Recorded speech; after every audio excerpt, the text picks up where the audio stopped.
All right, everybody, welcome back to the show. I am here solo today because I just wanted to come in and I wanted to touch on some of the college football playoff stuff, man, and a little bit of a preview to the preview of the NFL playoffs.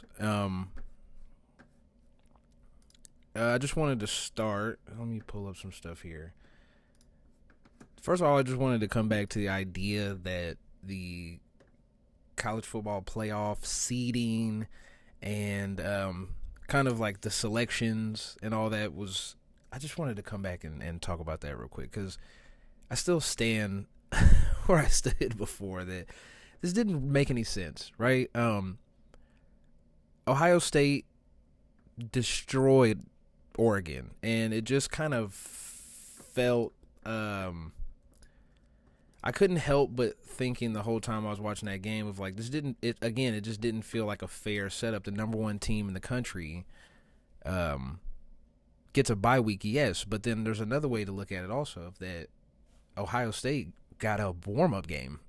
you know, Ohio State is warmed up, ready to go, and Oregon is coming in and just getting absolutely mollywopped because they've been just kind of hanging out and smelling their own shit a little bit, to be honest. And it that's the vibes I got from that game. Poor Dylan Gabriel, just out there getting completely destroyed. I mean, Ohio State's defensive line just worked Oregon's offensive line, and it just felt like a total mismatch. Something I know nobody's seen coming. They played close earlier this year, and Oregon got Ohio State, and then somehow you just end up with this game, and I couldn't help. I know the rest versus rest, and like I don't necessarily believe in rest, but I also when it comes to professionals, 30-year-old men with mortgages and children and all of the sort, it does feel a little different than when we're talking about 19, 20, 21-year-old guys that you give a week off and then have to step in and play maybe, I mean, arguably now, like the best team in college football. To me, it's watching the rest of these games, it's kind of hard to imagine somebody being better than Ohio State at this point, you know? And so I couldn't help but go back to think like, how does this end up this way, right? If I go back and look at the bracket, because my suggestion was just reseed every time, right? I mean that makes sense, right? Like, so then instead we would have had Oregon, Notre Dame. I guess it still would have been Oregon, Ohio State. But that's why it's weird. Like, that's why it's weird. Yeah, it's just a weird thing. I guess reseeding wouldn't have mattered in this situation because it seeded out the exact way it was supposed to be. And Oregon just disappointed. I don't know. Maybe Ohio State is just really that good. But in my mind, it was I guess I just made a lot of excuses for Oregon in my mind of just like, the rest versus rest thing, all of that, and I don't know. It just feels like this isn't working. You know what I mean? Like this college football thing isn't working. We had, what was it? 1, 2, 3, 4, 5, 6. And right now, Notre Dame, Georgia is wrapping up. It's 5 minutes left in the fourth quarter, and Georgia's down 13 points. Another crazy upset. But, like, we had one game so far that was a one-score game. Now, I don't know. I don't know if that's talent disparity or whatever you would want to think it is, but it just doesn't feel great. It just doesn't feel right. Penn State, Boise State, just total, it just showed up immediately. One team was just better than the other team, and they just came out there and showed it. It was weird. I know Ashton Genty, Heisman finalist, best player on your team probably, but it just doesn't feel like running the ball that much against a team that is just clearly more talented than you is going to work. Like, I mean, even in the next game, I'm going to talk about Texas, Arizona State. It wasn't they ran the ball, sure, but it took other things. It took throwing the ball, trick plays for them to claw their way back into it. They didn't just hand it off to Scatterbo 40 times and just say, hey, this is what we're doing. I mean, granted, the Boise State quarterback threw the ball 35 times, 36 times. Yeah, 23 for 35, 300 yards. Yeah, well, he had to. He also threw 3 picks. So then that's the thing of like the yin and yang. Well, our bread and butter is just hand the ball off to our Heisman candidate, first round draft pick running back, and just hope for the best. But that doesn't, bode well when you on the other side is a team that is looking to do the same thing, and they're just flat better than you are. So it's tough. This is just a tough year. I think this 12 team playoff will work out eventually. Right now, it just doesn't feel good, and a lot of people are going to complain and like find ways to look down on this. But as of right now, we don't have the fact that Boise State, Arizona State, because a lot of people will point to the fact that, hey, well, look, the top 4 seeds in this aren't here.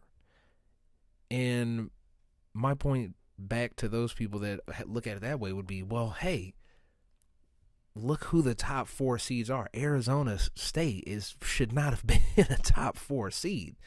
Boise State should not have been a top 4 seed. Now, Georgia and Oregon choking is a totally different thing. Like, to me, that's acceptable. But having, Arizona State, Boise State in blowout games, well, not blowout games. Arizona State came back, but it was, this is Texas. We'll get to Texas. But just having those teams in there that high in the seeding just, didn't make a lot of sense. Maybe having Bama and all the teams everybody cried for to get in wasn't the issue. I think I still look back at this and look at the seeding and just think this is not right, Like, this is not right. Penn State at 6 under Arizona State and Boise State. Maybe you let those conference winners in, and then we weight this actual 1 through 12 a little more on, conferences, which conferences are the better conferences and who has the better wins in those better conferences, and let those conference winners like Arizona State and Boise State being the best of the Group 5, whatever it is now, be, just slot them wherever they need to go. Whether that's 10, 8, wherever they need to go. But looking at this and thinking Ohio State isn't one of the top 4 teams, Texas wasn't one of the top 4 teams is crazy. Penn State, you can make an argument for even Notre Dame. Just feels a little, the seeding still just worked out weird, and and you still got to go play the games. No matter what, I can sit here and complain and cry about how I feel like all this stuff should have worked out, but you still got to go out there and play the games. All right, so Ohio State, mismatch. Penn State, mismatch. Well, Ohio State wasn't a mismatch, but they just came out, clobbered them. Penn State, clobbered them. Mismatch. And then you get to Texas, Arizona State. And as good as Texas can be, I still truly believe that they will ultimately be held back by Quinn Ewers. I don't know any other way to look at it. Like, he didn't play terrible in this game, but I just can't help but think that maybe the play calling is predicated on what they think Quinn Ewers really is, which is not a quarterback that's leading a great team. He is a quarterback along for the ride. on a great team. And a lot of the play call, it feels that way. You know what I mean? And I think sometimes they try to I think a lot of the time what happens is some of these weird play calls is them overcompensating for the game plan leading up to certain situations. Like you have the 4th and 1 where they throw out to the flat. Why? Why? Why? I know you're not having a ton of success running the ball in this game, but I mean, you're not having a ton of success throwing it either. You know, you come out the gate 17-0 going, or 17-3, excuse me, going into halftime, and then you just pump the brakes essentially. Like, how many 3-and-outs did they have going into halftime? Let's see. So in the second quarter, you score, hit the field goal, and then you go punt, safety, touchdown, put you up 24-8, pick, miss field goal. So that means out of 1, 2, 3, 4, 5, 6, 7, if you 7. Well, wait, hold on. Out of how many drops? So 1, 2, 3, 4, 5, 6, 7, 8, 9, 10, 11. Out of 11 drives, you scored 4 times on Arizona State. You know, and you can look at the box score and say, "Oh, Quinn Ewers 20 for 30, 322 yards, 3 touchdowns. He had a great game." Well, you know, let's do some math real quick. Do some math with me, guys. 4 plays, ending in a touchdown, are a 2-yard pass and a 28-yard pass. So 2 for 3, 30 yards. Okay. 2 for 3, 30 yards. 3 for 4, and then the other pass was the one play touchdown drive in overtime. So that's one pass, 25 yards, touchdown. So now we're talking about 3 for 4, 55 yards. You take that out, and we're talking about he went. Come on. He's 17 for 26 with 217 yards. Cool. It was okay. And that's what I mean is like this is Arizona State, right? As good as Cam Scatterbo is and was in that game, I'll get to him in a minute. Like, this was a game you should have dominated, unless you're telling me that somehow the Big 12 and the SEC are closer than we think. And I think that will be the future with all the NIL and everything. Like, that will be how it is in the future. And this is coming from a K-State fan. Arizona State played KU in a close game, in a one-score game. And then you're telling me that that Texas couldn't just demolish Arizona State? Like, come on. I think they're being held. They have one of the best defenses in the league. Texas has arguably, you could argue, the best defense in the league. But for some reason, we keep looking, because it's Sark and Texas, and we keep looking at them like they're some offensive powerhouse, and it just has not been the case. And I think they are being held back by their quarterback. And they're calling plays around him, and it's starting to show up now. It's showed up all season if you've been watching, but now it's starting to show up to the point where, Arizona State, really? We pump the brakes and get conservative against Arizona State instead of, hey, let's go out there and run it up, right? Let's go out there and play ball. You were in a 2-score game, 17-3, then 24-8, and all of a sudden the halfback throws a pass, and they're back in the game that quick. And I just think, I don't know, there's something about Quinn Ewers when the pressure's on. It just seems like he has a tendency to kind of fold into himself and just kind of, give it away. And it's crazy to think, like, one season you can go from, a top 5 pick to, hey, you should, to probably the best thing for him is to come back for another year, go to a different team, and hope that he can kind of rectify some of the issues, which is kind of sad, you know? It's kind of sad in comparison to how he was coming into the year. But yeah, it's just still crazy to think. Like I would imagine he'll go somewhere and have a decent year, be back in the playoff probably next year, and I'll be having the same conversation, except we'll be saying, "Hey, look how much better Texas is with Arch Manning now." Like, and I totally forgot one of those touchdowns for Texas was a damn kick return. Yeah, I totally forgot. Yeah. So you didn't even score. So the offense on one of those drives, like, you didn't even score off of that. So you really had in 11 drives, you scored 2 touchdowns in regulation. That's not great. You let Arizona State claw back into the game. So how do you think that's gonna go against Ohio State? The way they're playing right now, it could very possibly be a total bloodbath. Is what we could be in for. Quinn Ewers under pressure against that Ohio State defensive line could be really bad. And I don't know. I just feel bad for Texas fans, especially the one that co-hosts this podcast with me. It's bad. It could be bad.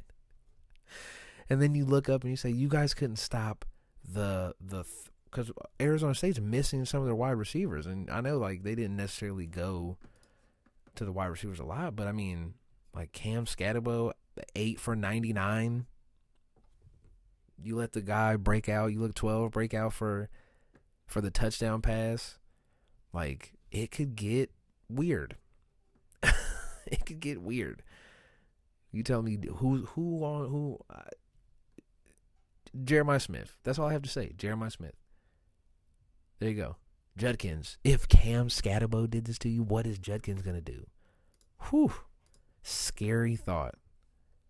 And Henderson, Henderson and Judkins, what are they going to do? If this was what Cam Scatterbo, not to knock Cam Scatterbo, I think he's great. I think at some point he has, there's a NFL future, there's a path for him to be a solid NFL player. And but golly, it's like Judkins and Henderson,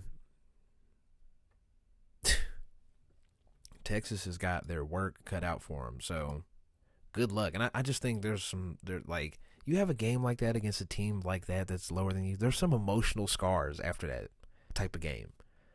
Like, I don't care how much you can look, hey, we got out of there, we got the win. In the back of your mind, you're thinking, why is this even close? What do we do? What just happened? Why are we in a close game with Arizona State? Like, what happened? We just pumped the brakes, like, oh, we're good. The offense did nothing, and we're just sitting around like, oh, we got a punt return, and we're just like, oh, we're good. That's, yeah. It really worries me. Penn State, Notre Dame. Did they play this year? I don't think so. No, there's no way they played this year. No, okay. That's what I was about to say. No way. But yeah, like, this playoff can get really good. I like the 4 teams that are left. Don't get me wrong, right? It just feels like there's a different version of this where,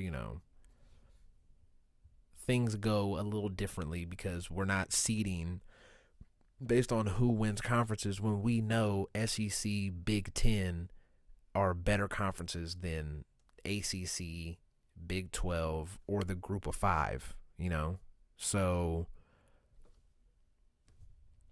yeah. So Penn State, Notre Dame could also be that. I think that's going to be like a nice low scoring game where it is just going to be a brick fight. And then we get to this national championship. I think no matter what we have here, it's going to be a good national championship. So it works out. I mean, do I wish maybe okay Oregon could they have got in? Cool, that whatever. Georgia, no, the quarterback Carson Beck was never good. Carson, I had similar thoughts about Georgia, and it just showed up. They just lost just now. It just showed up again. Like, hey, you don't have the quarterback to go against these top grade defenses to make it out of of this. Like, it's not gonna happen. It is not gonna happen. This is not gonna bode well for you. You know what I mean? So yeah, those were my thoughts on the college playoffs so far. The quarterfinal, yes, quarterfinal. Now we're on to the semifinals, which we will. I guess we won't be. We won't have an episode out till after that. So maybe record. Maybe record one that Monday after that.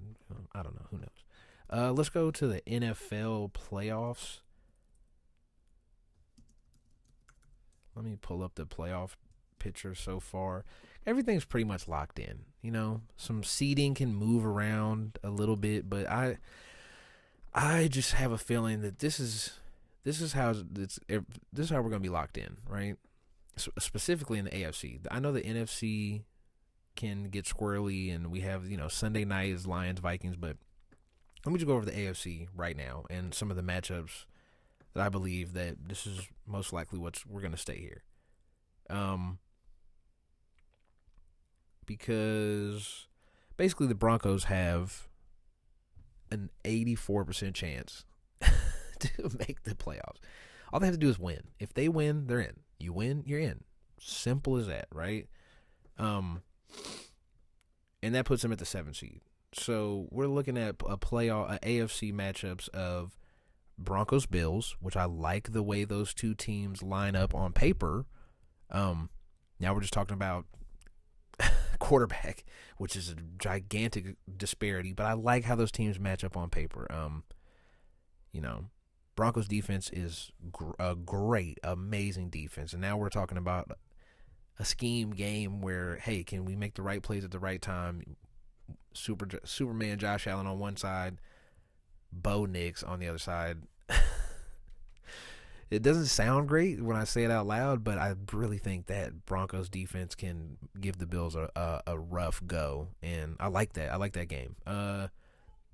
Then right now you have Ravens Chargers, another game that can be a great matchup.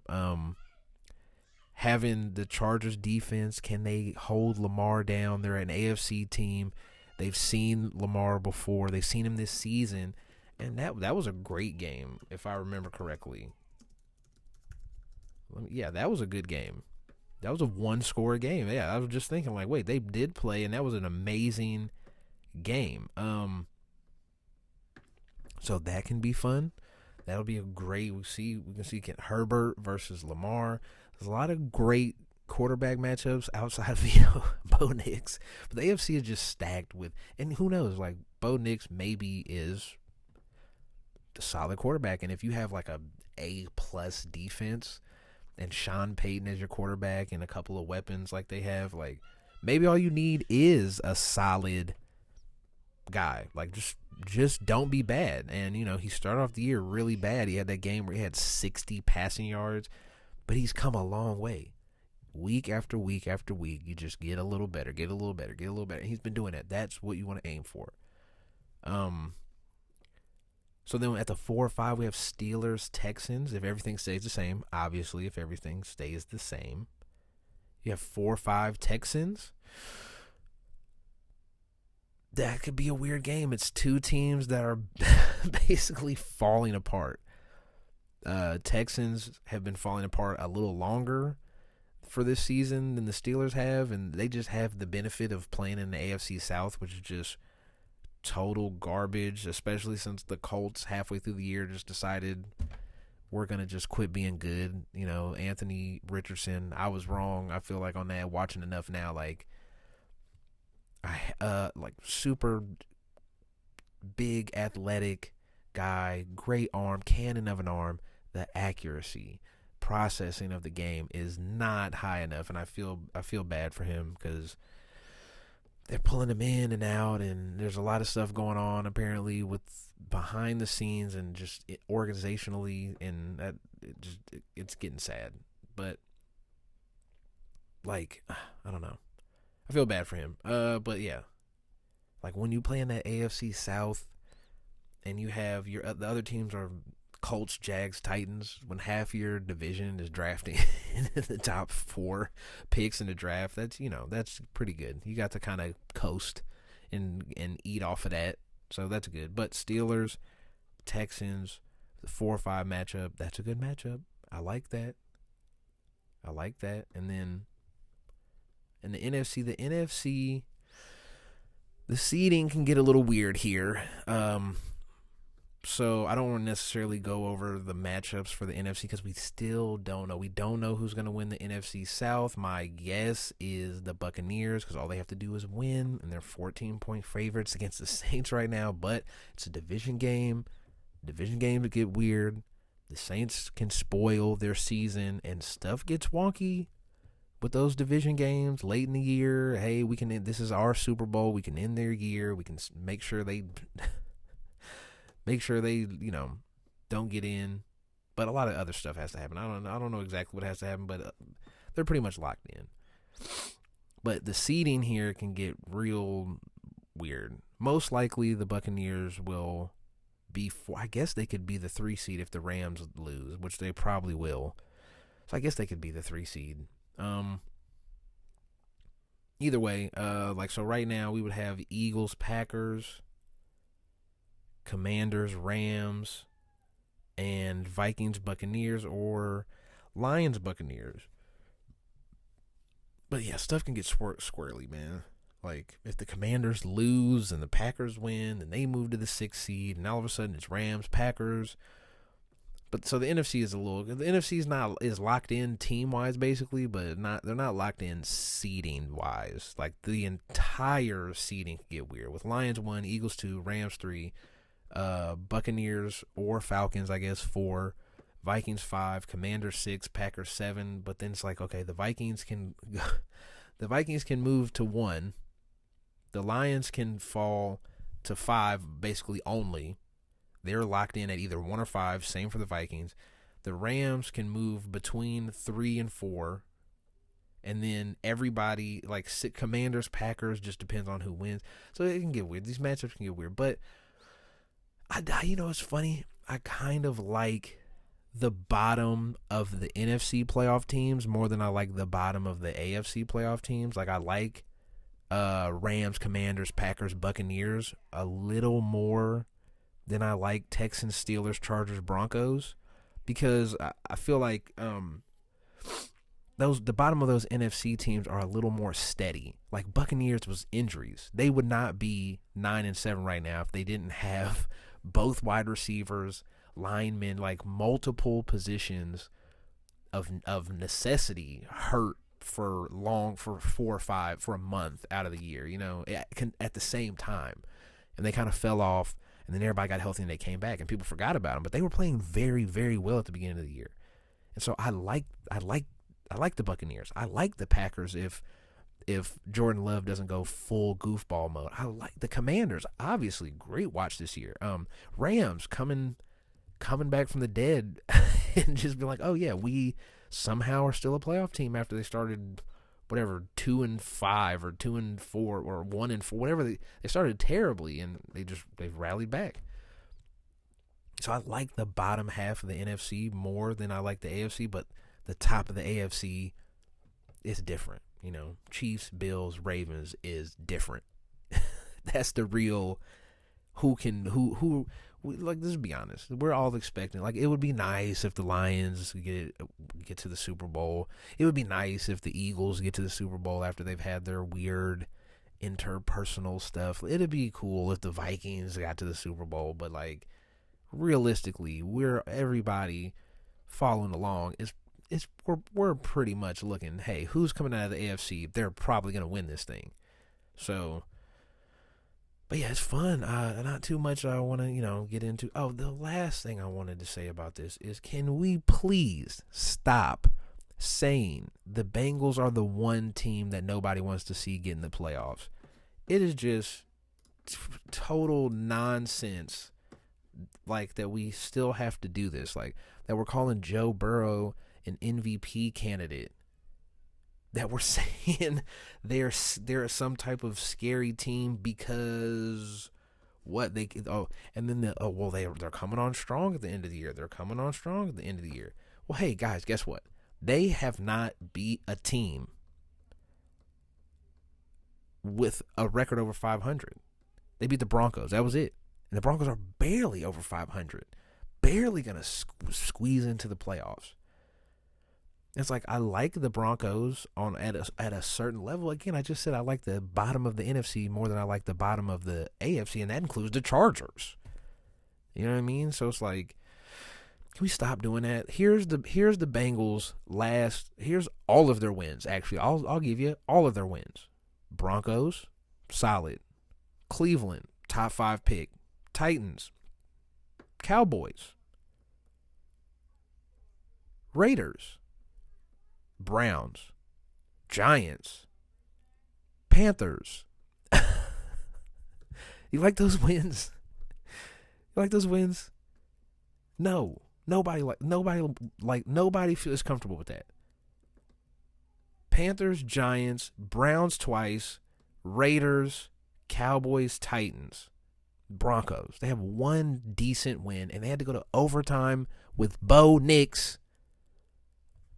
With multiple, they couldn't. The defense is so trash. Like, it's one thing if the Broncos win a defensive game where they make it tough on the opponent and Bo Nix does just enough to win. They couldn't stop the Broncos. They couldn't stop them from going to overtime. Bo Nix just had a pass with 20 seconds left and brought them into overtime. And they couldn't stop it overtime. They shot themselves in the foot. But then, okay, so the flip side of that is, okay, look at their losses. You take the Patriots out. Game 1. Should have beat the Patriots. Changes your whole season. You beat the Patriots. Changes your entire season. You win game 1. So then we're Chiefs, Commanders, Ravens, Eagles, Ravens, Chargers, Steelers. Any of that sound like something? Oh, it sounds like you can't beat playoff teams. That's what it sounds like. You're beating teams with under 500 records, and you're losing to the teams that are in the playoffs. It's a mediocre team with an A on one side of the ball and an F on the other side of the ball. I don't understand how they're supposed to be some scary team. Joe Burrow simultaneously is the reason that they dragged themselves to this record, and is also the exact same reason they fucked their whole season up. So I can't call you the MVP when you simultaneously put your team into this position and brought them out. Cool that you had a stretch of the year where you dominated loser teams who were drafted in the top 10 of the NFL draft this year. But you could have been a top contender with this cakewalk of a record at the end of the year if you beat one or two playoff teams, right? And the Patriots. If you just beat the Patriots, your whole season is different. Then you turn around and you talk about you win one of the Ravens games. You win the Chargers game. Now all of a sudden, you win the Steelers game was a one-score game. Now we're talking about an entirely different scenario where, hey, okay, now I can look at you like this is a scary team, even with the terrible defense. Same with the Lions. The Lions are still a scary team. Granted, do I think like I have a hard time seeing them just all of a sudden it turns to playoffs and they just begin to get stops. I don't see that happening. But also it's like their defense is not an F, it's a D, but their offense is an A plus. So then it averages out a little better. But it's like the Lions are a scary team. They've beat good teams. We've actively seen them this year beat good teams. So I don't want to hear none of this Bengals are a scary team nonsense. We've got to stop that. We have to stop the cap. The only other thing I wanted to say, we just have to figure out what MVP means. Are we going to base MVP off statistics? Are we basing it off what value really means? Because we like to pick and choose of, well, quarterbacks are valuable, so then now the MVP has to be a quarterback because quarterbacks are always the most valuable. But then we don't follow the rule of valuable when it comes to looking at stats versus winning versus how much of the burden of the wins is on the quarterback versus other parts of the team. We need to figure this out. We need to figure out what MVP means. Do we want to go purely off statistical, like what are your stats? Then Lamar Jackson, as long as he's healthy, is going to win the MVP every single year because the dude throws for 3,500 yards and 1,000 and rushes for 1,000 every single year. So if we're just going to do that, then we should just do that. If we're going to go off value, who's the most valuable? If we take this guy off the team, what is the team? Come on. If you the true definition of valuable, I believe there's two people that fit the mold of the most valuable on their team. If you take Josh Allen off his team, they would be bad. If you take Patrick Mahomes off his team, they would be bad. Especially Chiefs early in the year. They would have been terrible with Carson Wentz. Then we turn around, the Ravens. If you took Lamar off the Ravens, would they be bad? I would say, I guess it's splitting hairs a little bit, but I would say they would be not great, but I don't think they would be bad. We've seen it. We've seen Tyler Huntley, whatever Huntley got in and got him like, he broke even. Like he got him into the playoffs that one year. And this is you have a better constructed offense now than you did then. So now we're putting the quarterback in an even better position than he was back then. So we got to stop doing this, man. The Lions. Goff can't be the MVP because guess what? If you put somebody else in Goff's position, they are just a similar team. If we put a league average quarterback in Goff's position, they're still a playoff team. They're not 14-2. They're still a playoff team. Can't be the most valuable. You put Carson Wentz in right now for Patrick Mahomes this whole year. They're not 15-1. Let's be honest. So what is MVP? What does valuable truly mean? I guess we're never going to come to a definition because it's a narrative based award. So I don't know, but short pod. I hope you enjoyed, and we will see you next week.